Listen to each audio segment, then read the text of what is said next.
A reminder of our main headlines. Ukraine says it's taking heavy losses in the east, but so is Russia. The U.S. has accused Russian President Vladimir Putin of brutality and depravity in his suspected targeting of Ukrainian civilians. Russia has launched almost 2,000 missiles since starting its assault. At least 2 of them hit Kyiv on Thursday night during the UN Secretary General's visit to Ukraine. Symbolically, at this moment, the Secretary General of the United Nations is in Kyiv. And this is a greeting to him from Vladimir Putin. Mr. Putin showed his middle finger to Antonio Guterres by firing on and destroying our homes. A powerful blast has hit a mosque in the Afghan capital, Kabul. At least 10 people were killed and dozens more wounded. The explosion is the latest in a series of attacks on places of worship and other civilian targets during the Muslim holy month of Ramadan. The Daesh terror group has committed many of the killings, but there's been no claim of responsibility for this latest attack. Around 300 to 400 people were there performing rituals when the blast went off. I helped to carry 10 to 15 wounded people and 3 who were killed to vehicles. Many of the injured and martyred are still being evacuated from the area, and there are many casualties.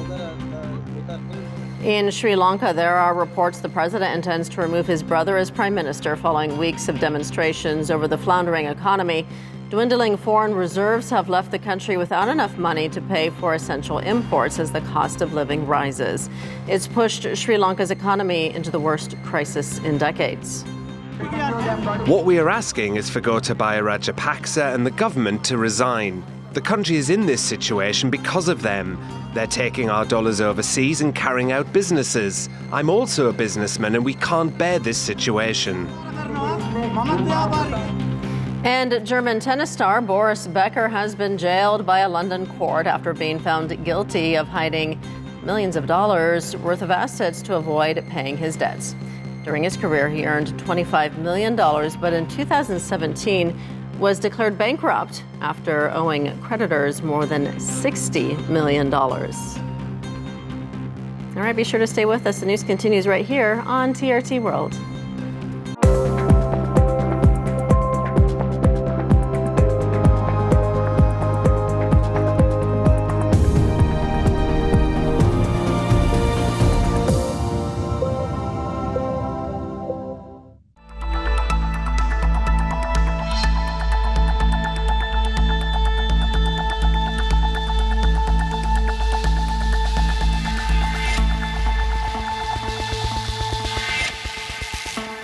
Hello, I'm David Foster, and welcome to this review of our Roundtable Week.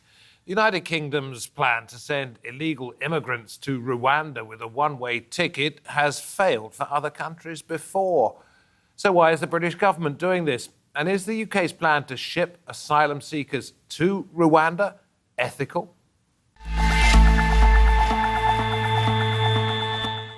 Israel sent refugees to Rwanda, and the UK is recycling the same idea. Arrivals from Israel ended up having no rights or means to make a living, and the Rwandan government pressured them to leave the country. Migrants arriving in the United Kingdom, mostly across the English Channel, could be sent offshore, depending on what is stated as being the strength of their claim and their method of arrival. Once sent to Rwanda, they will be subject to the immigration laws of that country and would have no automatic right to return to Britain. Sikal, I want to come to you first of all. Tell us about the family, or as much as you're allowed to, that you're with at the moment. I believe they're African. And how does their treatment differ from what was going before when Israel was deporting asylum seekers to Rwanda? So I'll give you a short brief. First of all, in Israel, we have now less than 28,000 asylum seekers, mostly from Eritrea and from Sudan. Israel has succeeded to deport over the years over 30,000 people, somewhat 30,000 people, to an unknown destiny. But other than that, nothing really has changed. Israel's policy has been from day one make, and this is something that the Minister of Interior has said many years ago, to make their lives as miserable as possible in order to make them voluntarily leave. The only difference between the idea of leaving to Rwanda before 2018 was that they called the deportation a voluntary leave. People would leave so-called voluntarily. Of course, nobody left voluntarily. You cannot leave voluntarily from detention camps. And you cannot leave voluntarily when the state of Israel has done everything to make their life almost miserable. We're talking about deportation. We're talking about incarceration. We're talking about taxing them more than, taking 20% out of their pay cut and also fining their employers. Okay, can I ask you this? The situation has changed. Can I just ask you this? If migrants, refugees come to Israel still seeking asylum, then the previous policy of deporting them, and as you say, it may be still continuing, does not seem to be working. No. We took care of that, the fact that it wouldn't work. We did a lot of actions as activists to prevent it from working. But in general, it's not that we bettered their lives. The only thing we stopped is the forceful deportation. Let me go to Cristiano on this, and Michaela, I'll come to you after that. But Cristiano, I want to ask you, the difference, at least one obvious difference between what Israel was doing and what the United Kingdom is planning to do, is that there was no official agreement, apparently, between Rwanda and Israel. 14,000 of these refugees disappeared. They had no work permits. They had no right to stay, etc., etc. The British government would appear to have gone into some detail in making sure that anybody who goes to Rwanda should be safer. Yes, thank you for the question. This is, in fact, the main difference. In the sense that the UK government is trying to be more formal and remain into strictly legal terms. We have an agreement that has been adopted last week, Thursday, when Minister Patel traveled to Kigali. And we have this written agreement in this case. Of course, UNHCR, that is the organization that is designed to uphold the convention, is still, in fact, delaying his legal judgment on this agreement because he wants really read it into details. But I want to ask you this. A lot of people have not just condemned it from a moral perspective, but also said that it breaks international law. With all the safeguards that the UK says it's putting in place, do you think that is correct, that it is legal or not? In my opinion, it is legal. It is legal. At the moment, in my opinion, it is legal. The UK is not breaching the refugee convention, in my opinion. Michaela, which camp do you fit into? Those who say, as the Archbishop of Canterbury did, that this is ungodly, that it is perhaps illegal, or those who say better to go to a country such as Rwanda than risk dying in the English Channel?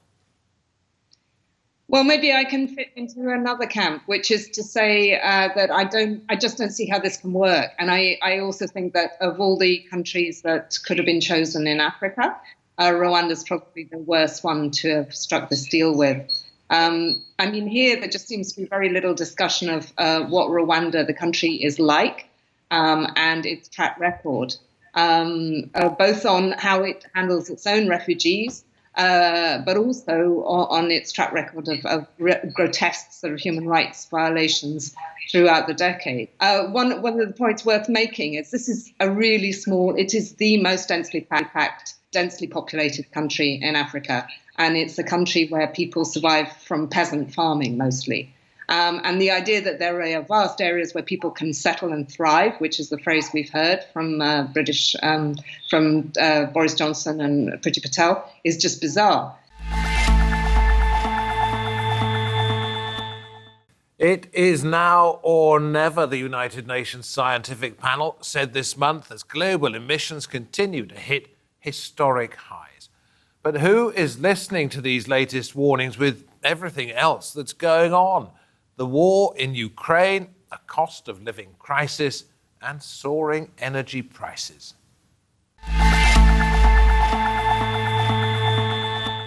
The UN's IPCC has warned us to keep global heating to below the danger mark, that is 1.5 degrees Celsius above 1850 levels, new global emissions have to start going down, declining by 2025, 3 years from now. They have to be nearly halved by 2030 and brought close to zero by 2050. Any temporary overshoot of the limit will still result in some irreversible results, it's claimed, such as more coral reefs dying and rising sea levels. Some government and business leaders are saying one thing but doing another. Simply put, they are lying. And the results will be catastrophic. But high-emitting governments and corporations are not just turning a blind eye. They are adding fuel to the flames. They are choking our planet based on their vested interests and historic investments in fossil fuels, when cheaper, renewable solutions provide green jobs, energy security, and greater price stability. What do you think the big difference between this report and the last one we had a few years ago? What is the biggest difference between the two? I think the biggest difference is that the situation that they portray has become more and more serious, and they become more and more certain about the basis of climate change. It's really a continuum. We have had successive reports, and that's what characterizes them, really. The situation has become so serious now that I think the Secretary General of the United Nations said back end of last year that it is now code red for humanity. So all three of the AR6 reports just build upon the others in stressing the gravity of the situation that we are now in. It's worth repeating something that I outlined in a little detail at the beginning of the programme. This is from Jim Skier, who's co-chair of that group you talk about. And he said, "We conclude that without strengthening mitigation efforts, greenhouse gas emissions are projected to lead to warming of 3.2 degrees. In the scenarios we assessed, limited warming to 1.5 degrees requires global greenhouse gas emissions to peak before 2025 at the latest and to be reduced by 43% by 2030. It is that 3.2% that, John, I want to talk about. That's pretty frightening, isn't it?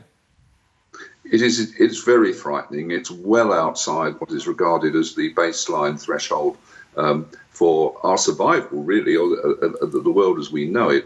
It's well outside the threshold of dangerous climate change. And in essence, if you look at the Paris Agreement wants to keep us down to 1.5 degrees, if possible, but certainly below 2 degrees. And Jim Skie's figure is actually rather worse than the ones that were discussed during COP26, when, the International Economic Agency talked about 1.8 to 1.9. Other estimates were putting it 2.4 or 2.7 on the basis of current policies. So what's come out of that report is even more serious, if anything. Yeah, 3.2. Rebecca, I saw you nodding. What happens if we get to that level? Well, from looking at the report, if we get to that level, then the impacts are basically catastrophic in terms of loss of life, in terms of the impact on the climate, on the areas where people will be able to live, the temperatures that people will be facing. Yeah, I think the report makes it really clear that there's an urgency of action. Well, this is the problem, isn't it? Because Antonio Guterres, head of the United Nations General Secretary, and I'll stay with you on this one, Rebecca, for now, but then I'll come to you if I can, David, on this. He's described this report as a file of shame, cataloguing the empty pledges that put us firmly on track towards an unlivable world. His point being that, yes, it's people say fine things, but they do absolutely nothing. Yeah, and ultimately I do agree with what he's saying. We've got the evidence. We know we need to act. And in many cases, and kind of so far, we haven't been doing enough. Governments, countries haven't been acting strongly enough. And that's what needs to change. David, why is that? Human nature, look after yourself first, or what? Human nature plays a part in it, of course, because we're short-sighted people by nature, tend to consider the immediate costs and benefits that we're confronted with. And that's exacerbated by the electoral cycle where governments have an incentive to think only about the next 4 years. But obviously, this is an existential threat. And I guess one opportunity we have is that we've confronted existential threats in the recent past, COVID being a prime example, the Russian incursion on Ukraine being another that's going on right now. And so we've got experience in how to coordinate action around these threats. And I think that's a promising jumping off point for taking action on climate change. The US President Joe Biden is increasing his criticism of Vladimir Putin's actions in Ukraine, accusing him this time of genocide. And there is a growing global consensus that Russia should be held accountable. But with Russia refusing to engage with the International Criminal Court's investigation, is it possible to put alleged war criminals on trial? The latest is the Sudanese militia leader Ali Mohammed, who's accused of leading a campaign of murder, rape, and torture at the height of fighting in Darfur in Sudan. For an alleged war criminal to be charged, the state has to accept the court's jurisdiction. But some 40 countries are not signed up to the International Criminal Court, among them Russia, China, and the United States. So how can war criminals be convicted without international agreement? I mentioned at the top of the program it's very difficult to get an absolute definition of what constitutes a war crime. What would you say does? I think a war crime is a breach of the Geneva Convention, a grave breach of the Geneva Conventions, other law of war treaties or customary law of war that effectively violate the norms, grave violations of the norms that nations and individuals must adhere to in war. And predominantly, it's the indiscriminate attacks against civilians, either deliberate or out of recklessness, but the failure to protect and, in some worse instances, targeting civilians during time of war. I'm not asking you to say in a legal term whether, in fact, that has happened in Ukraine at the moment, but would it appear on the face of it that there have been violations? I mean, certainly there have been reports of war crimes committed by Russian forces in Bucha, but also the overarching war crime, which I should mention, the crime of aggression, is the crime of essentially initiating the war. That is, when Russian tanks and troops rolled into Ukraine and breached Ukraine's sovereignty. That constituted, the crime, international crime of aggression, which is the overarching war crimes. And then there have been the reports of the attacks on civilians, shelling of hospitals, and the like. That we've read about since then, which constitute the crimes during the war. Okay, so prima facie case for it, just by the very nature of the fact that Russia invaded. We'll come back to you in a moment, Jonathan, if I may. Adama, let me come to you. You've worked in departments that have tried to bring people to justice, that have looked at this in some detail. How difficult is it?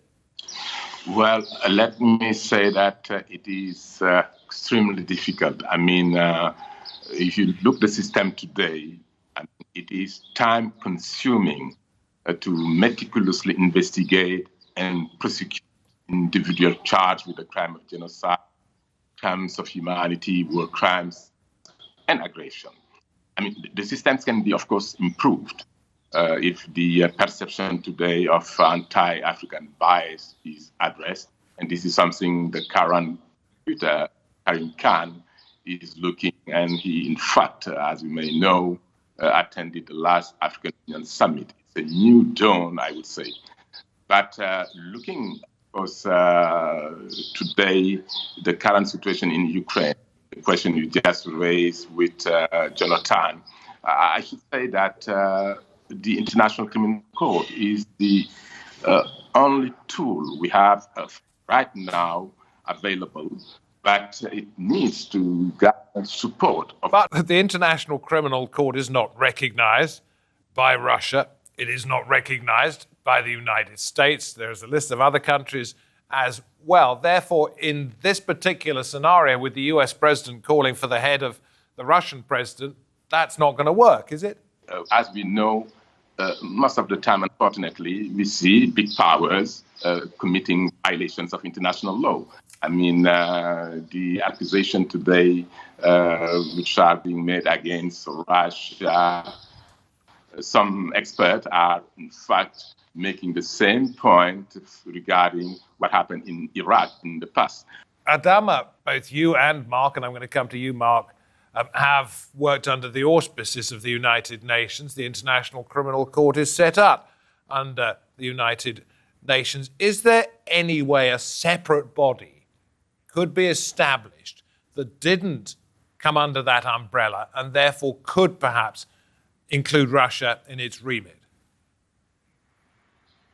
Yeah, so clearly you have the opportunity for a criminal tribunal, much as existed for Yugoslavia, the International Criminal Tribunal for Yugoslavia. The issue with that is it may not have the same universal acceptance and power of the United Nations. But, we've also seen states take other opportunities and other roads. We look at Germany, for instance, as really taking the lead in the application of universal jurisdiction. The idea that a state can take individuals that are within its borders and prosecute them. And so we've seen Germany prosecute Syrian war criminals.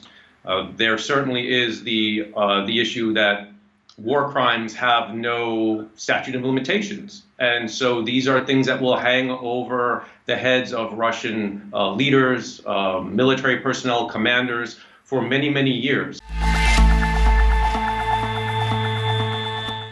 Well, Russia says it is now effectively at war with NATO and has warned that Western weapons are inflaming the conflict in Ukraine. Speaking on Russian state television, Sergei Lavrov, the foreign minister, warned against provoking a third world war and said the threat of nuclear conflict, in his words, should not be underestimated. If it comes to anything like that, has the West fallen behind Russia in weaponry? The first use of a hypersonic weapon in anger, able to travel at least 5 times the speed of sound. It can hit a target before existing missile systems have time to react. A nuclear saber rattling with the test firing of the Satan II by Russia, which can carry up to 15 separate nuclear warheads. Is the West falling behind in the development of new armaments? Awful lot has been said by Russia about what capabilities it has and how the rest of the world should be very fearful. Do you think the United States has got anything really to worry about when it comes to defending against the type of armaments we've heard spoken of? Yeah, we always have something to be concerned about with Russia and new armaments. The characterization of Russia as a gas station with nukes isn't too far off the mark. There is a robust and advanced defense industry in Russia. But that being said, the preoccupation of Russian defense for the last 30 years or so has been to restore mutual assured destruction and defeat the possibility of U.S. missile defense. And I think that the announcement of hypersonics and things of that have to be taken in that context. Okay, in terms of the technical details here, could the U.S. missile defense system stop hypersonic missiles? Could it stop any warheads being released by Satan II? Well, there's no U.S. missile defenses against Russia at the moment. The U.S. missile defense shield is along the Pacific coast and in Alaska. It's oriented towards North Korea and China. So by design, there is still mutually assured destruction. If the capabilities are as advertised, conventional missile defense systems would be very, very challenged. The issue is partially with the interceptors, but the idea is that a hypersonic missile that truly functions in this way would be able to change course, and that would make it harder to acquire and track the missile.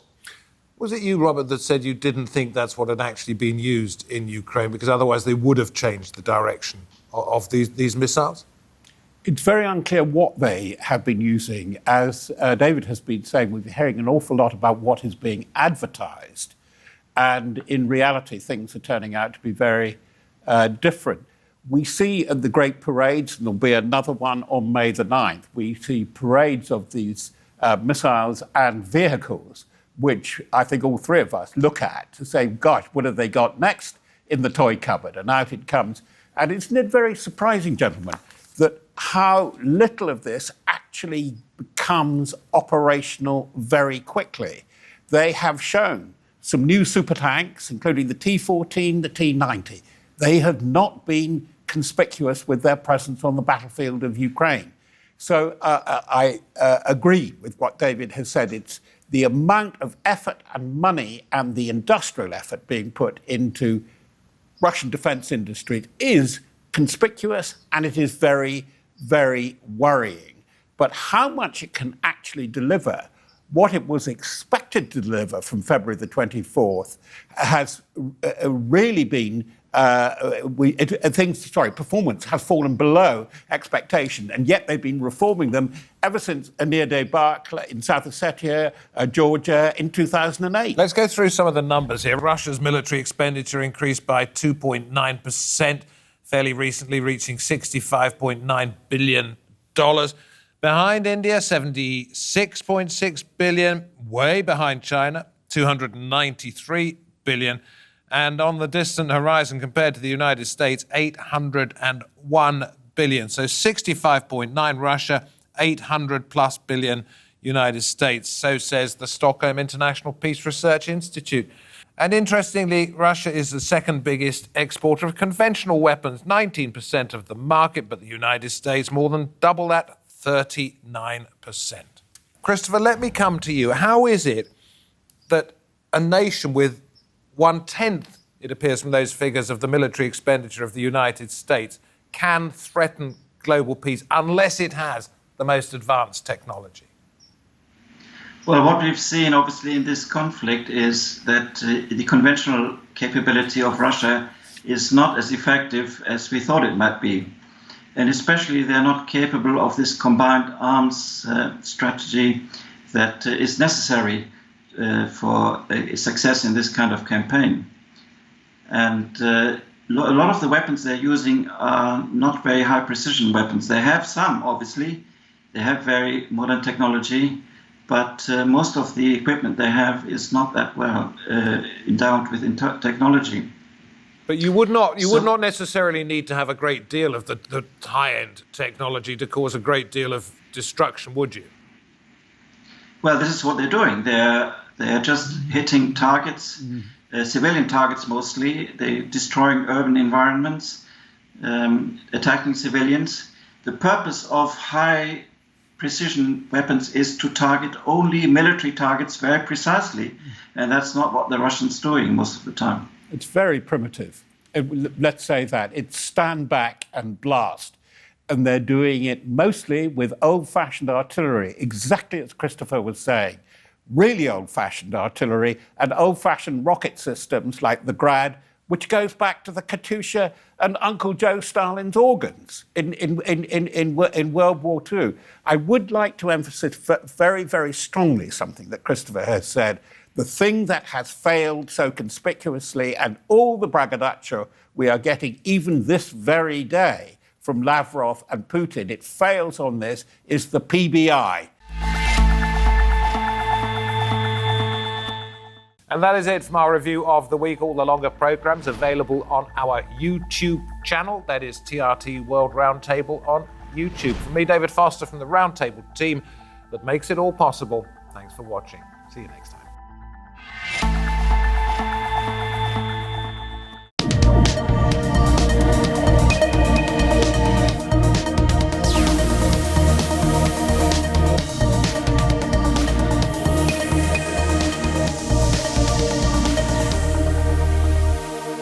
The Balkans, a land of breathtaking beauty and a brutally painful past. But what's happening there now? TRT World takes you through the Balkans as you've never seen it before. This is one of the most complicated regions in the world. To discover a kaleidoscope of culture stretching back millennia. This is the only mosque in Belgrade for 20,000 Muslims. The fault lines shaping southeastern Europe today. It's really horrible. It's really, really horrible. And the issues that will define the region's future. Across the Balkans on TRT World.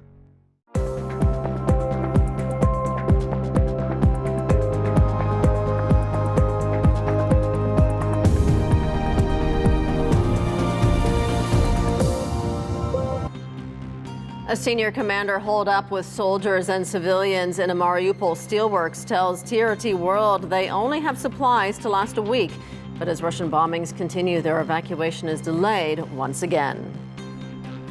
Hello and welcome to TRT World, live from Istanbul. I'm Rachel Rubel. Also ahead on the program, at least 10 people are dead and several others injured after an explosion rips through a mosque in the Afghan capital, Kabul. Change at the top. Reports in Sri Lanka suggest President Gotabaya Rajapaksa intends to remove his brother as prime minister following weeks of protests over the country's faltering economy. And a British court sentences three-time Wimbledon champion Boris Becker to 2.5 years in jail. His crime? Hiding his wealth to avoid paying his debts.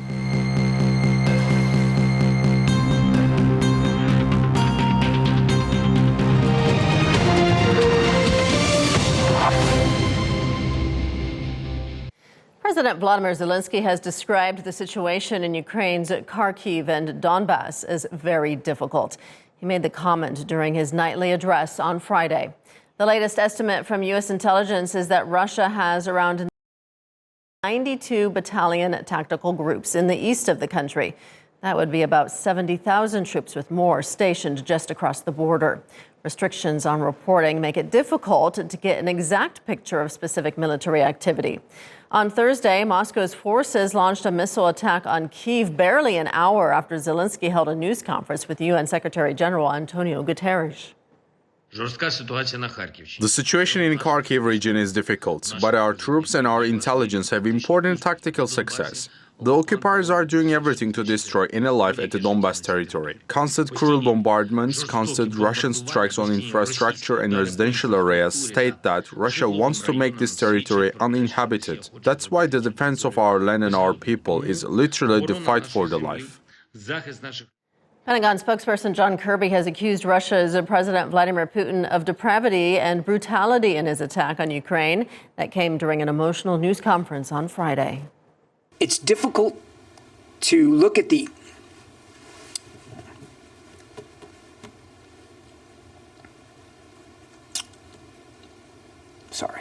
It's difficult to look at some of the images and imagine that any well-thinking, serious, mature leader would do that. So I can't talk to his psychology, but I think we can all speak to his depravity. It's brutality of the coldest and most depraved sort. Leonie Lacani joins me now from Washington, D.C. Leonie, some pretty dramatic response from John Kirby there. What do you think led to that? Yeah, absolutely. And it's not something we expect from a military person like him. He apologized for that as well. He came back and he said, look, I'm really sorry. I didn't mean to get emotional. This is not about me. This is about what's happening over there. And he went on for quite a while talking about this. I mean, he went on and he said, there are all these other things. We don't really fully appreciate the degree and the type of violence we're seeing. The only thing we can really point to is the fact that, the U.S. intelligence has been very accurate when it comes to what's going on in Ukraine, and perhaps they have access to images that even we don't have. We've seen plenty of images coming back from Ukraine, some of the alleged atrocities there, but we can assume that the U.S. government, the Pentagon itself, would have images that we don't see, and perhaps that's what Kirby is also alluding to when he got that emotional. And Leonie, on the diplomatic front, Sergei Lavrov seems to be stepping back from earlier comments and said Russia does not consider itself to be at war with NATO. Is this a shift in the messaging?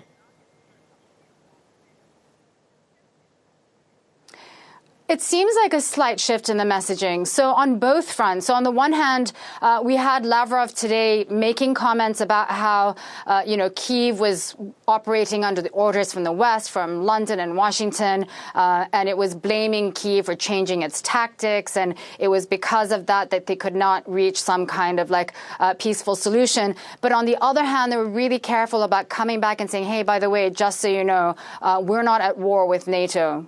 Very clear line there from Russia. We've also seen similar kind of comments here in Washington. John Kirby, in that same press conference, made a comment about the fact that the U.S. is sending out or planning to send out tens of billions of dollars more in terms of aid to Ukraine, but was very clear in saying this aid is not because we're going to war with Russia. We are not going to war with Russia. We are actually just helping Ukraine defend itself. And that's a message that President Biden said as well over this past week. So it seems like both sides are starting to shift their messaging a little bit. What's the reason for that? We don't really know, but it could be a potential opening of diplomatic lines, perhaps, for giving space to come reach some kind of a diplomatic solution on both sides. All right, Leonie Lacani in Washington, thank you. Our correspondent, Hassan Abdullah, has been speaking to the commander of the Azov battalion in Mariupol, who's trapped in the city's steelworks along with soldiers and civilians. I've talked to Ilya Samylenko, and he said that, first of all, regarding the evacuation that was supposed to take place on Friday, remember the Ukrainian government had announced that it was planning to evacuate the civilians there, especially after assurances from the UN Secretary General that all assistance will be provided. He said there has been no evacuation. The civilians who wanted to leave today were unable to do so because of Russian shelling. Now, he added that it wasn't just shelling, a standard sort of shelling by the Russian forces, but he claimed that Russia had increased the number of strategic bombers it was using to target the steel plant. And he said that that has basically made it impossible for the civilians to even leave the steel plant, despite claims by Moscow that it has given safe passage to the civilians and that those who want to leave are free to. So regarding evacuation, he said that's not the case. Also asked him about the food supplies, because we've been hearing that they have been running out of food. And he said that his assessment is that they have food supplies for another 1 week. And this, of course, was a matter of concern. He said that they have no lines of communication or no possibility of even food supplies coming in. So these were the main concerns that have been raised at the moment. Russia's foreign minister, Sergei Lavrov, says more than 1 million Ukrainians have been evacuated from the country to Russia since the war began on February 24th.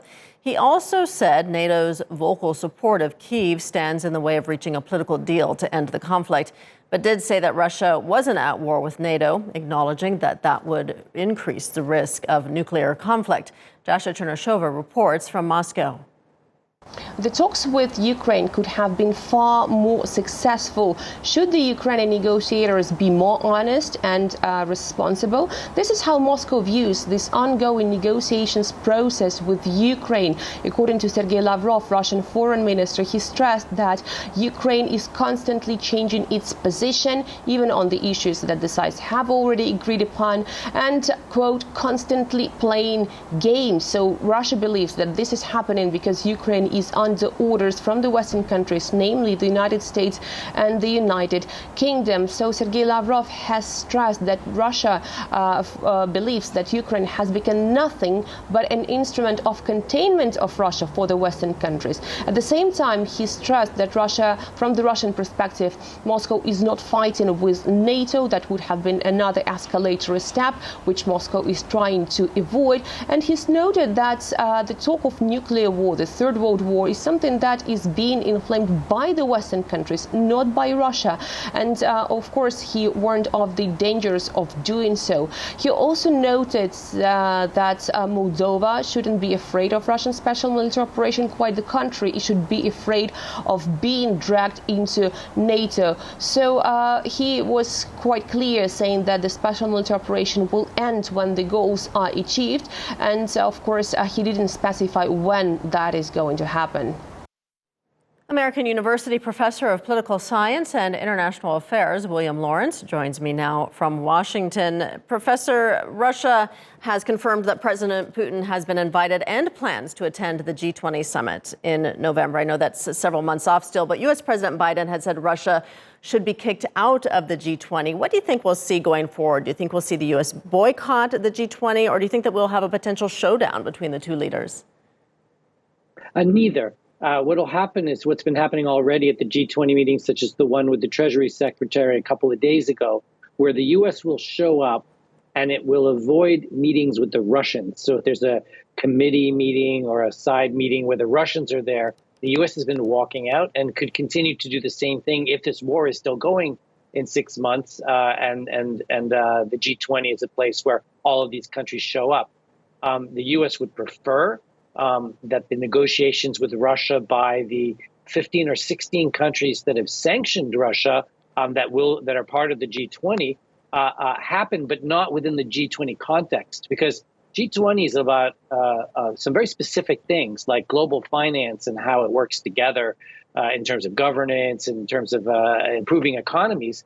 And Russia's been mostly excluded by most of the G20 from that global system. So it makes no sense to sort of have a business as usual meeting where the Russians are there, the main spoilers of the very system they were there to do. The negotiations can't be about business as usual. Any negotiations have to be about ending the war, and the G20 is the wrong framework for that. So whatever happens, the G20 will be weakened, but not ended and not boycotted entirely.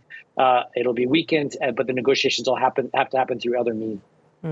In the meantime, Ukrainian President Volodymyr Zelensky says he's still willing to hold peace talks with President Putin despite the Russian atrocities in Ukraine. Is there any indication, though, that Putin is willing to hold talks?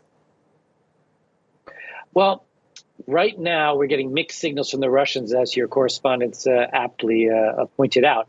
Zelensky's been quite clear. If you watch some of his long interviews, he explains quite carefully, no matter how bad the atrocities are, that he believes if he can save one life by a negotiation and opening another humanitarian aid corridor, it's worth it, even though the Russians have been breaking most of their promises and have been inflicting such atrocious brutality on the Ukrainians, casualties in the tens of thousands now. So what does that mean? That means that the Russians, when weaker, will probably negotiate.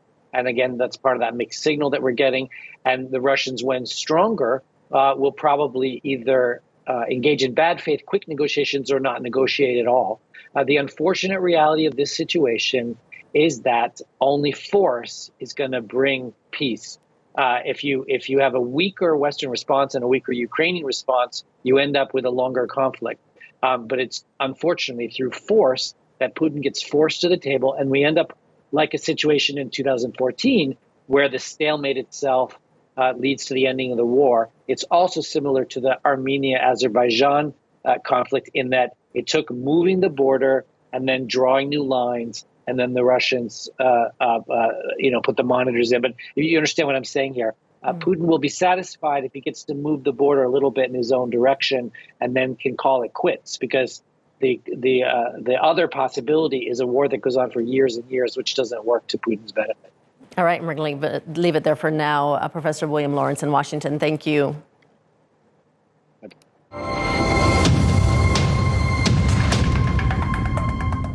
A powerful explosion has hit a mosque in the Afghan capital, Kabul. At least 10 people were killed and dozens more have been wounded. The explosion is the latest in a series of attacks on places of worship and other civilian targets during the Muslim holy month of Ramadan. The Daesh terror group has claimed responsibility for many of the killings. Afghan journalist Bilal Sarari explains how the Taliban is dealing with this recent spat of security challenges. Well, the Taliban that I've been in touch with from many years, who are now in key security and government positions, are very, very hard to find to react to these sort of situations. Before, they would always be available, but they would like you to believe that there's no Daesh, the threat does not exist, and that Afghanistan under the Taliban is quite secure. They were touting this idea of Afghanistan under the Taliban being very, very peaceful. The group Daesh itself have been in a silent recruitment mode in places like Kunar in the east, Nangarhar, but also all the way in Badakhshan. And they have been now buying a lot of weapons from the black market, but also from certain Taliban commanders, according to very credible sources. So they have been preparing for this sort of a scenario. And the fact that they have time and again managed to carry attacks in bigger cities also shows that the Taliban are simply not able to provide security in major cities. They may have been brutal fighters. They may have been an insurgency that defeated the Americans in the previous Afghan government, but they're not the security providers as a de facto rulers of Afghanistan. In Sri Lanka, there are reports that the president intends to remove his brother as prime minister following weeks of demonstrations over the floundering economy. Protesters have been calling for President Gotabaya Rajapaksa to step down. Dwindling foreign reserves have left the country without enough money to pay for essential imports as the cost of living rises. It's pushed Sri Lanka's economy into the worst crisis in decades. But the president has defended his policies, blaming the pandemic and the conflict on Ukraine. German tennis star Boris Becker has been jailed by a London court. That's after he was found guilty of hiding millions of dollars worth of assets to avoid paying his debts. During his career, Becker earned $25 million in prize money, but in 2017 was declared bankrupt and owed creditors more than $60 million. Julita Ager reports. From legend to lawbreaker, tennis star and BBC commentator Boris Becker has been sentenced to 2.5 years for violating the terms of his bankruptcy agreement. A London judge declared the former world #1 bankrupt in 2017 when he defaulted on a $3.8 million loan. After that, Becker was required to declare all of his assets. But earlier this month, the 54-year-old was convicted on a range of charges amounting to millions of dollars in undisclosed assets, including property, a bank loan, and text